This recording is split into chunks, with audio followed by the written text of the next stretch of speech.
Welcome to day 528 of our Web3 journey. I'm Ed Krasenstein, here with my twin brother Brian. And remember, these videos are being sponsored by NFT Tech. They are an investor in DeSoFi, the Web3 mobile app built on the DeSo blockchain.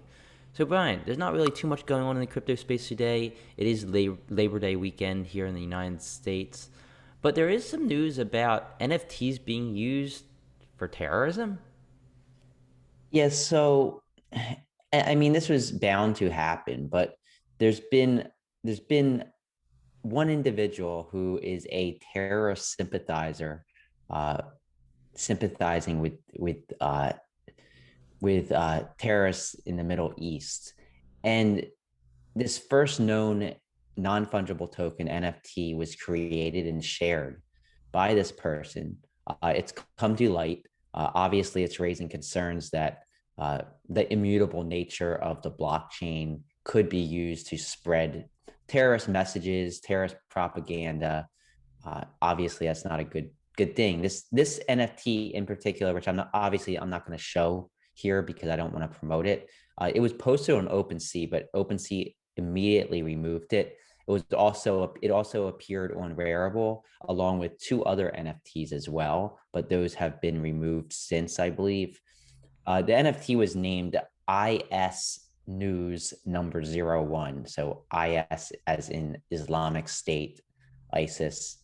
The digital token said to be an image bearing the Islamic State's emblem, as well as praising the Afghanistan based militants that make up the group. But like I said, the user also created two other NFTs, and this took place about a week ago, a little bit over a week ago, August 26th. One of them is showing an Islamic State fighter teaching students to make explosives, which obviously is not something we want to be sharing.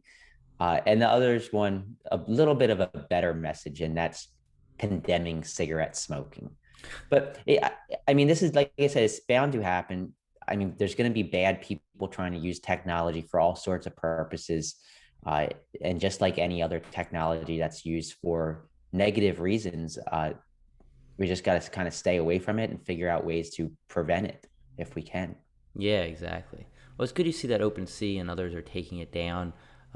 You know, I guess there's still going to be image hosting. It's hosted somewhere, so you could probably go after them as well, unless it's some like decentralized server somewhere. I don't know, but it's good to see that action is being taken because you're just going to see more and more of this stuff as time goes on, as the NFTs gain more traction and go more mainstream. Yeah, and I know there's this sentiment that we can't be blocking things, we can't be censoring things on the blockchain because it's not any good. We don't want to have companies censoring the stuff, but that's not the case. We need some form of censorship for certain specific things. Obviously, terrorism and the promotion of terrorism is one of them, uh, Well, and there's plenty of other things too. Well, like DeSo does for social media. I think it's up to the platforms themselves to censor, not the blockchains. So OpenSea, Rarible, they can take down these NFTs. If there's a platform out there that wants to actually say, okay, I'm going to allow these terroristic NFTs to be displayed, then they're taking legal responsibility as well. They Right. could get shut down. They could be prosecuted.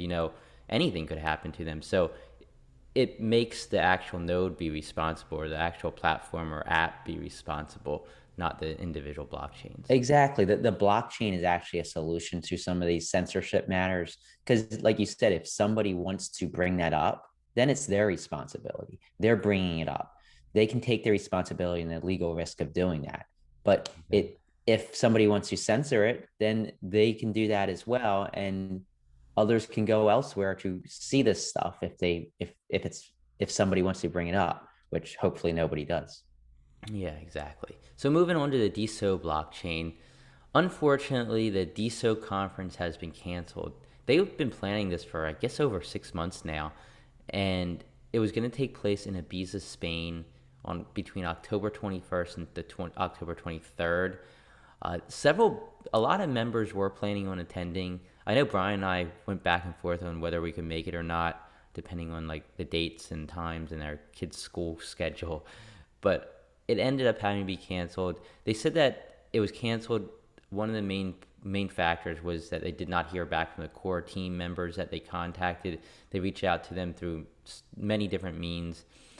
They really needed sponsorship support in order to make it happen. You hold an event in Ibiza, you need a venue, you need all the promotional materials. They were planning on promoting it pretty heavily in magazines in the area and in Europe.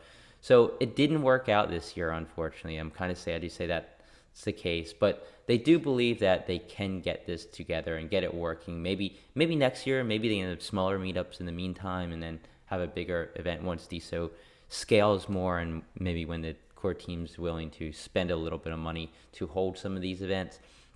I think the Yeah, timing was just a little off because of the slowness in the crypto space and the slowness on DeSo. yeah, I would say that I think the core team can't ignore stuff like this, because I do feel that all of the events we've been to, whether it's New York, LA, Miami, it just generated a lot of excitement. And I'm sure Nader saw that excitement when he was at the LA event earlier in the year.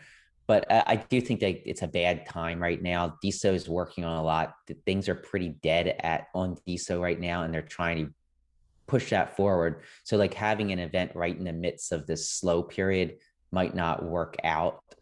It might not be financially the best move for the core team to actually spend a ton of money on something like that. But I do think the time is coming, and I do think that uh, maybe next year they can do something like this, because it really does get people excited. It gets people to meet other people, connect with other people, and just I think it strengthens the community. And all the events have been here in the U.S. Well, not all. There's been events in Europe. I know Izzy's been part of one of them at least. But I think that most of the big events with the core team has been in the United States, because they live in the United States, so it makes sense. But I think as we expand, I think it's important to show the love for the other areas as well, like you're in Europe. Yeah, and a lot of people deserve credit for trying to put this together. Izzy's the number one proponent here. Ado COVID of the social world, Stargazer, DJesus, Felipe Tahiti, Wilfred Chung, Matreshka, and many, many others. I know I'm missing a lot of names. Were working together in a Telegram group to kind of get all this planned out and put together. But maybe it'll happen next year. Let's hope. Yeah, let's hope. So Stori made an interesting post yesterday. Of course, Stori run by Rubal and the Design Style Sisters is a new node that's currently in early access. You can get early access if you contact them. They just made a simple post saying, quote, a single sticker or filter could make you a millionaire. And I really think this is so true. And it just like the NFT space caught fire over the last couple of years, we don't know what the next big thing is in blockchain and in crypto. And it could be a filter, people who make filters or people who make stickers to place on stories could eventually be the next millionaires. Maybe celebrities who come on to sell their stories could be the next millionaires. Maybe it could be Pearl with their idea of allowing creators or allowing fans to buy the creator coins of creators and then sharing the profits of those creators as they monetize themselves on a DeSo blockchain. Or maybe it would be Zirkles with the idea of allowing these long form blog posts to help you earn money.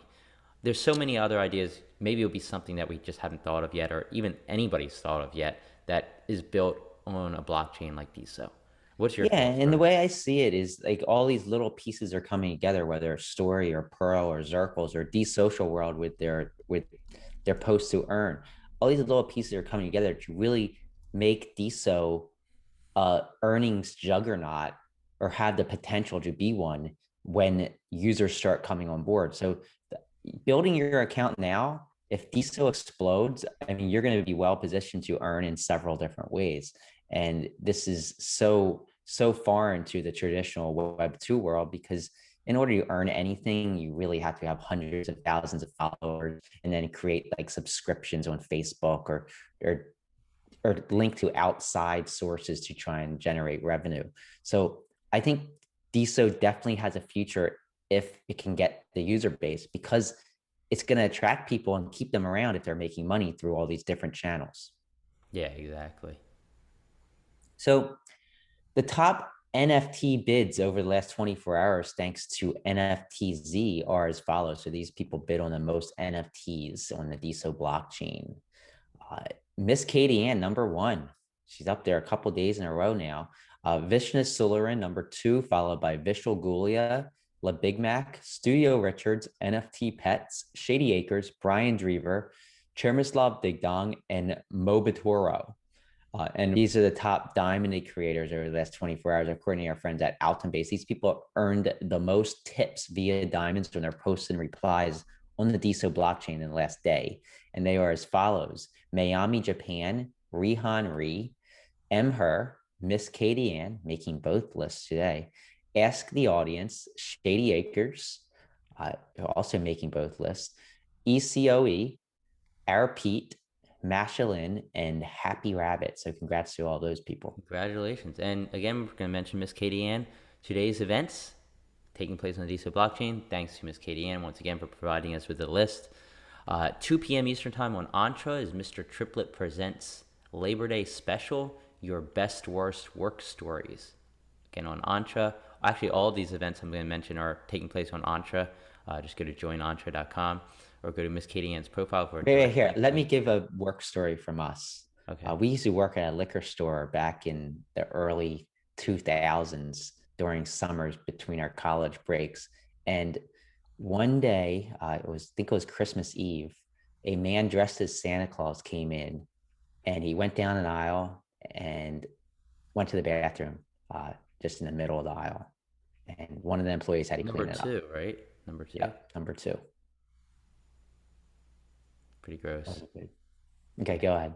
Why did you bring that up? Now I'm going to be thinking about that all day. So, 3 p.m. Eastern Time, Metaverse Mondays with Landon Meserve on Entra. I'm sorry if I didn't get that name right. 7 p.m. Eastern Time, Entra Town Hall with Michael Mara and Sean Tron. And 8 p.m. Eastern Time, Investor Office Hours live on Entra with Michael Mara and angel investor Scott Kalick. So definitely check those events out. Entra's doing some amazing things. If you haven't checked Entra out yet, definitely go to joinentra.com, sign up. You can use your DeSo identity, sign up. And that's all the news we have today. Everybody have a great Labor Day weekend, Labor Day, if you are in the U.S., I guess. And everybody else, have a great Monday.